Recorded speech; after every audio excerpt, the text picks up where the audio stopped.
కొద్దిగా security clear చేయండి, వాళ్ళకి కనపడేట్టుగా. You come back, otherwise this side you can come. మీరంతా కూడా ఆ సైడ్ ఈ సైడ్ అడ్జస్ట్ చేసుకోండి.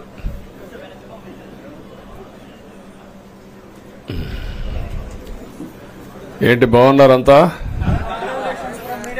మీకు ఫ్రీడమ్ వచ్చింది, ముందు స్వాతంత్రం మీకు వచ్చింది, మాకు కాదు, మీ తర్వాత ప్రజలకి. Okay, good. మళ్ళీ ఢిల్లీకి వెళ్తున్నా ఈరోజు. వెళ్లే మునుపు మీ అందరితో మరీ మాట్లాడకుండా పోతే ప్రజలతో మాట్లాడలేం కదా. మీతో మాట్లాడితే ప్రజలతో మాట్లాడినట్టు. ఎలక్షన్ అవుతాను, నిన్నంత బిజీగా ఉన్నా కాబట్టి ఒక 2 నిమిషాలు మీకు చెప్పి తద్వారా ప్రజలకు చెప్పేద్దామన్న ఉద్దేశంతో ఈ కార్యక్రమానికి శ్రీకారం చుట్టాను. ముందు మీడియాకి, అదే మరి రాష్ట్ర ప్రజలందరికీ ధన్యవాదాలు. శిరస్సు వంచి నమస్కారాలు తెలియజేస్తున్నా. ఎందుకంటే నా సుదీర్ఘమైన రాజకీయ యాత్రలో ఈ 5 సంవత్సరాలు చూసిన ప్రభుత్వాన్ని నేను ఎప్పుడూ చూడలేదు. ఒక రంగం అని కాదు, ఒక వ్యవస్థని కాదు, ప్రజాస్వామ్య వ్యవస్థలన్నీ ఏ విధంగా ఇబ్బంది పడ్డాయో, ఏ విధంగా నిర్వీర్యం చేశారో మనం అన్ని చూశాం.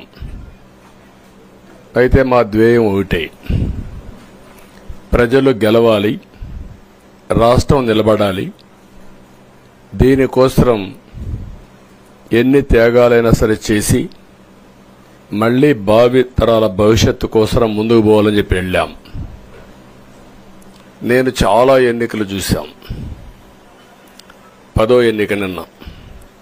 అంటే ఇన్ని ఎన్నికలు చూసినా, అంటే ఎన్నికలు చూడడమే కాకుండా ఈ ఎన్నికలన్నీ at the helm of affairs ఉండి ఎప్పటికప్పుడు సమీక్షలు కానీ ఇవన్నీ నిర్వహించడం కూడా చేశాం. రాజకీయాల్లో ఒడికిదుడుకులు సాధారణంగా ఉంటాయి. ఎవరు శాశ్వతం కాదు. దేశం శాశ్వతం, ప్రజాస్వామ్యం శాశ్వతం, రాజకీయ పార్టీలు శాశ్వతం, అధికారం అశాశ్వతం. రాజకీయ పార్టీలు కూడా సక్రమంగా ఉంటే మళ్లీ ప్రజలు ఆదరిస్తారు. లేకపోతే రాజకీయ పార్టీలు కూడా చాలా పార్టీలు కనుమరుగైపోయినాయి. వ్యక్తులు కనుమరుగైపోయారు, రాజకీయ పార్టీలు కనుమరుగైపోతాయి. కానీ ఇంత హిస్టారికల్ ఎలక్షన్ నేను ఎప్పుడు చూడలా.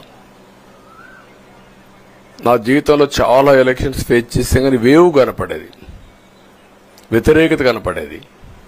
కానీ ఈ ఎలక్షన్లో ఎక్కడో అమెరికాలో ఉండే వ్యక్తి ఒక 5 లక్షలు 10 లక్షలు ఖర్చు పెట్టుకొని నేను రావాలి, ఓటేయాలి, రాష్ట్రం నిలబడాలి, ప్రజలు గెలవాలి అనే ఆవేదనతో వచ్చారు. ఎక్కడో పక్క రాష్ట్రాల్లో ఎక్కడో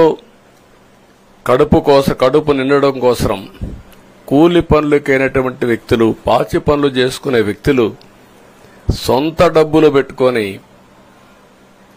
నేరుగా ఇక్కడ రైల్వే స్టేషన్లో చూస్తే, బస్టాండ్లో చూస్తే భోజనం కూడా ప్యాక్ చేసుకొని తీసుకొచ్చి ఇక్కడ భోంచేసి ఓటేసే పరిస్థితికి వచ్చారు. ఈ కమిట్మెంట్ని ఏ విధంగా వర్ణించాలో నాకైతే అర్థం కాదు. ఏ విధంగా వాళ్ళని అభినందించాలో కూడా అర్థం కాని పరిస్థితి.